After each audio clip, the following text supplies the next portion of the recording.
Hey, quick reminder, if you like the stuff I'm doing, then you can get a bunch of exclusive videos over on Patreon for as little as $1 a month. Thank you so much for your support, and now on with the show.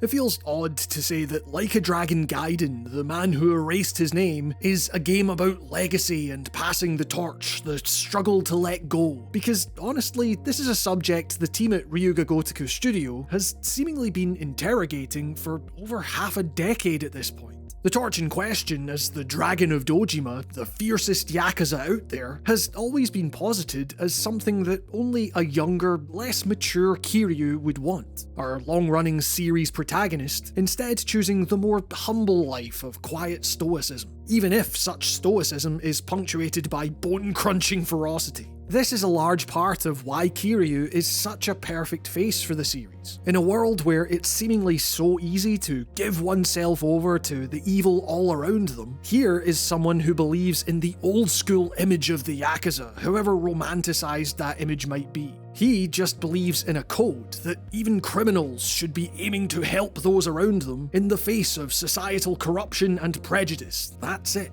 The limelight, it would seem, matters not to our hero. And yet, in this recently released spin-off, that limelight has been well and truly shut off. Kiryu is in the shadows, and he is miserable, finding out what it really means to go out not with a bang, but a whimper. Trying to answer the question of what is left when his entire identity is ripped from him. An interesting concept in itself, but moreover, and partially why Like A Dragon Gaiden can be so resonant despite its comparatively short length, is that this anxiety around the notion of identity and legacy is one you can see the developers working through themselves over the years. After well over a decade producing and iterating upon their wholly singular take on the open world action genre, you started to get the sense that there was a desire to branch out and try other things that maybe didn't come to fruition in the way they expected. I seem to remember a big deal being made about Judgment being this bold new game from the team that would take them in a completely new direction that ended up seeing a character trying to take down a criminal and governmental conspiracy while running wild on the streets of Kamurocho and later Yokohama. The more things change, the more they stay the same, I guess. Hell, when Yakuza 6 was marketed as Kiryu's last outing, when we more or less saw him die, they still couldn't let him die, with Gaiden carrying on a few long years after that game's mid-credits twist. Sorry for the 6 spoilers, but if you're looking to play Gaiden, 6 is gonna get spoiled immediately. Even with the series reaching new heights of popularity with their turn-based RPG series and a sprightly new hero in the form of Ichiban Kasuga, there's still perhaps that lingering feeling that Kiryu just meandering into the shadows, only to randomly appear in 7 for a bit, maybe isn't quite fitting for the Dragon of Dojima, the face of the series for all of this time. Like Kiryu rejecting the need for outside validation until he doesn't get it anymore, you get the feeling that RGG Studio was steadfastly producing their games with a uniquely, uncompromisingly Japanese vision in mind. I mean, that's what they themselves said, with little regard paid to Western interest. That is, until Western interest grew to a point where it was simply too big to ignore. And it's that existentially precarious middle ground that RGG has been in for a number of years now, and hence why it's odd to say that Like A Dragon Gaiden specifically is the game about legacy and passing the torch. You know, they all have been for a long time.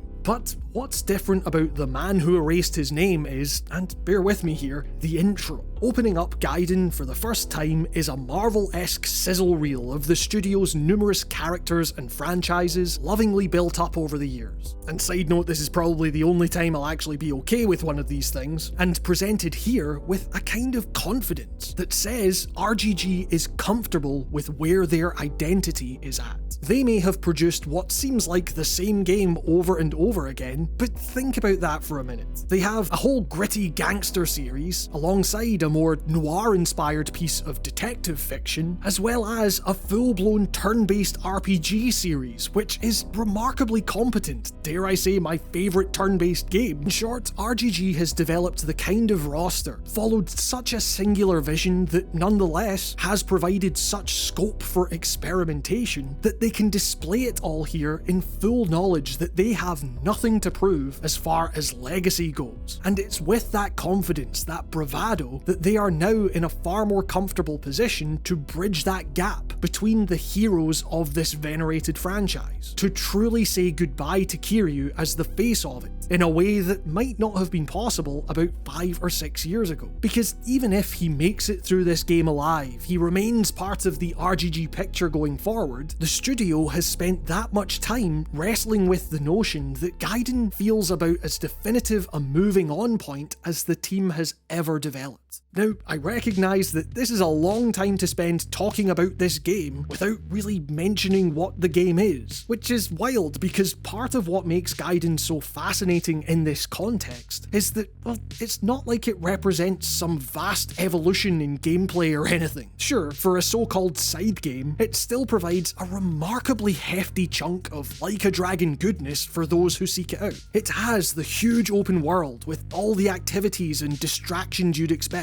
I mean, hell, the karaoke might be one of the best offerings in one of these games, if you manage to find the appropriately tucked away bar in which to perform. This game also happens to house one of the most fully featured combat systems in the entire series. Now look, as someone who loved Yakuza Like a Dragon, it really is my favourite turn-based RPG, it still falls foul of many of the awkward absurdities of a genre based around dice rolls determining hits and misses rather than player skill, and characters just waiting around to get battered. Yakuza Like a Dragon simply happens to justify a lot of that weirdness narratively in a way its contemporaries do not. With all that in mind though, I'm always going to prefer the more direct, tactile control over the sledgehammer-like strength of the Dragon of Dojima's fists, and with Kiryu's new wealth of powers, from rocket boots to a laser whip to exploding cigarettes, as if James Bond were a clown, it sees the potential to approach these more physics-based Dragon Engine encounters with some of the tactics that characterized combat in the older games. Although with all the bodies and items and particle effects flailing about, you might struggle just parsing what's going on a lot of the time. But you know, just as this game bridges the gap between Yakuza 6 and 7, the combat here builds on the mechanical flexibility of Lost Judgment, while also bringing Kiryu's abilities more in line with the absurdity of Kasuga's downright psychedelic fracas. Fitting, seeing as the Dragon of Dojima is set to play a large role in the upcoming Infinite Wealth. Indeed, it's messy, but it's all big, brutal fun, if not exactly mind-blowing in terms of the supposed passing of the torch I keep talking about. Further to that, and perhaps more importantly, I'm really not sure I'd consider this story, or rather the specific way it's told, its pacing and the like, as one of the series' high points. If you're just focusing on that story, you can be done with Gaiden in about 10 hours as opposed to the usual 40 or so you might expect to spend with an RGG Studios title. This length was a feature that had me excitedly thinking back to last year's DLC for Lost Judgment, the excellent Kaito Files, an expansion that not only reflected on identity in a similar way, just in the form of a comic relief sidekick suddenly becoming a well-rounded main player, but also showed the potential of shorter, more focused stories within this universe to do away with a lot of the fluff and pacing issues that can occasionally bog these games down. Even despite its short length though, Gaiden still manages to fall foul of those same issues. Its plot, as filled to the brim with shady government agents and multiple conspirators operating at cross purposes to each other, is more than a little confused at times. Its characters often come across as ill-defined at best and downright unlikable at worst. Not that characters need to be likable to be compelling, but it's just that Gaiden expects you to shift your opinion on these characters on a dime when they end up not doing the objectively worst possible thing for once in their lives. But the main problem is that pacing. For as yawn-inducing as the minutiae of that plot can often seem, it wouldn't be nearly such a problem if the game didn't expect you, within its still short length I should say, to take such relatively huge breaks in the action to go and mess around a bit, demanding you engage in some Colosseum battles in the admittedly visually explosive, if perhaps underutilized new setting of the castle, or getting you to go perform some menial labour for the Sotenbori network,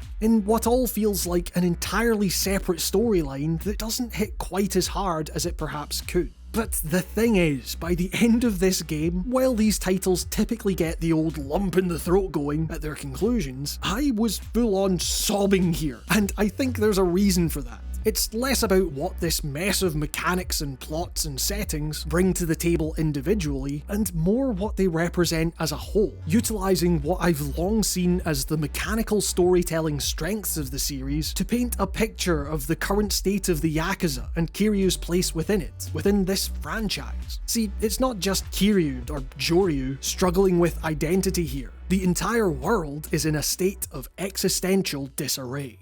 With this game bridging the gap between 6 and 7, we're seeing the stage set for a Japan in which crime has really been forced off the streets and into the most unassuming corners of society, with its denizens all having different views of how the criminal underworld should react and adapt, or, as the main plot delves into, how it should potentially fade out entirely, as Kiryu finds himself embroiled in a plot to dissolve the main clans before the police can get to them. The Yakuza is dying either way. At this stage, it's just a question of how the individuals want to go. Kiryu is yoinked out of his near-native Kamurocho, instead flitting between the two extremes of this existential battle. You send him between the relative normalcy of Sotenbori, with its flowing rivers, refined eateries and warm lighting, and the castle, the forcing of the criminal underworld into the most unassuming of environments, concentrating and compressing its excess and malice into a kind of perverse neon supernova of scum and villainy, all housed in a floating container ship in the middle of the sea, its proponents desperate to bring the world of organised crime back to its romanticised former glory. It is, after all, the thing that gave them power in a society that so repeatedly ground them down. And we get to see, experience this world in turmoil through the aforementioned face of such glory. You know, again, the Dragon of Dojima's identity has been forcibly erased. Now,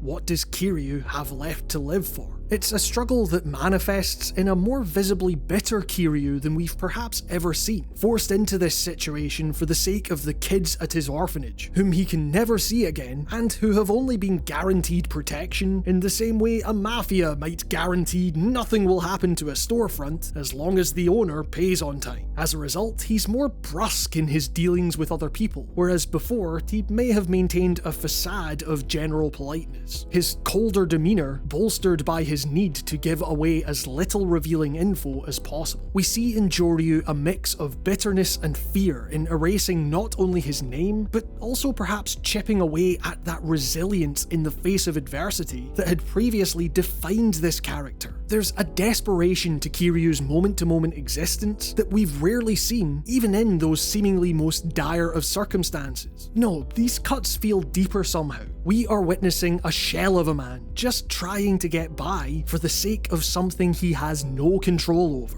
You know, maybe it would have been better if he had died in 6. At least there might be some glory in that.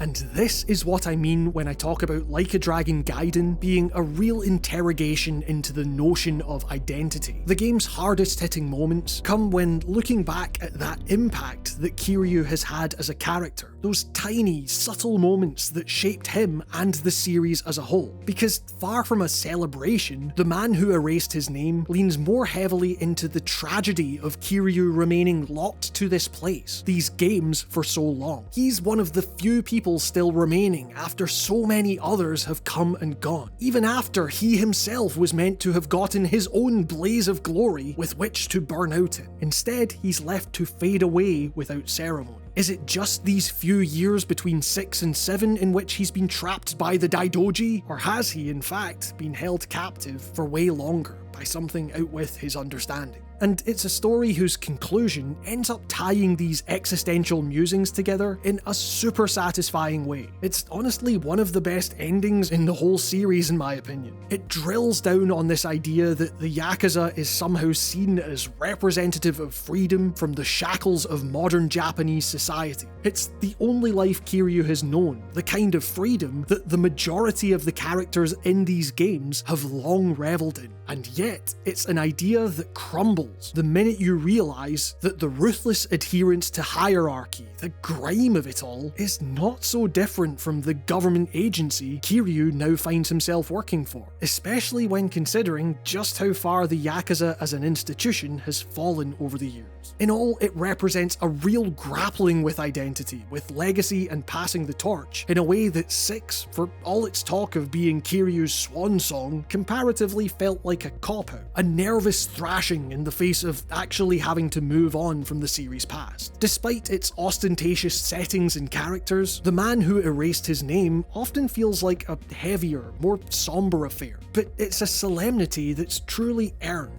As stated, it's coming from a place of confidence, of having over half a decade of games since Kiryu's first supposed send-off, with which to firmly establish RGG's place as a studio with plenty of stories left to tell. Stories of which the Dragon of Dojima may still form a part in whatever capacity, but stories with a vision to move forward rather than anxiously looking back.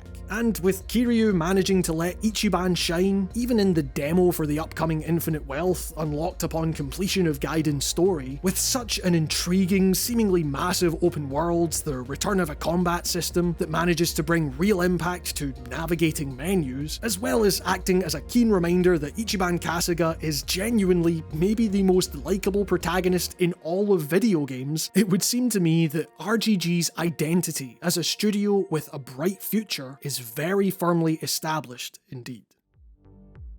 Thank you all so much for watching. Be sure to hit the like button, subscribe, all that daft YouTube stuff. It really helps the channel and it means the world. A massive thanks as well to my patrons, who you can see on screen and are all getting access to exclusive, fully produced videos that aren't available here. Your continued support is what allows me to keep going with the work I do on this channel in a sustainable way, and I seriously cannot express how grateful I am for that. You are all the best. Special thanks go to Mark B. Writing, Artyom Vitsyuk, Nelwyn Palacios, Mel Meek, Michael Tritt, Alex O'Sullivan, Rickety Cricket, Cameron Sinistros, Urban Cheese, Charles J. Liu, Alistair Dunn, Vitautis Catharsis, Dolly Bowman, Young Condor, David Karstens, Tom Webster, Dana Sikauskis, Jordan Midler, Christopher Faherty, Nicholas Villeneuve, Yogesh Shishbande, Leah Chinello, Captain Knusprich, Dylan Robinson, Bryce Snyder, CPJ MLT Limited, David Björk, Timothy Jones, Carl Christensen, Matthew Grover, Shardfire, Lynn Browning, Dallas Keane, Charlie Kimball, and Charlie Yang. And with that, this has been another episode of Writing on Games. Thank you all so much for watching, stay safe, and I will see you all next time.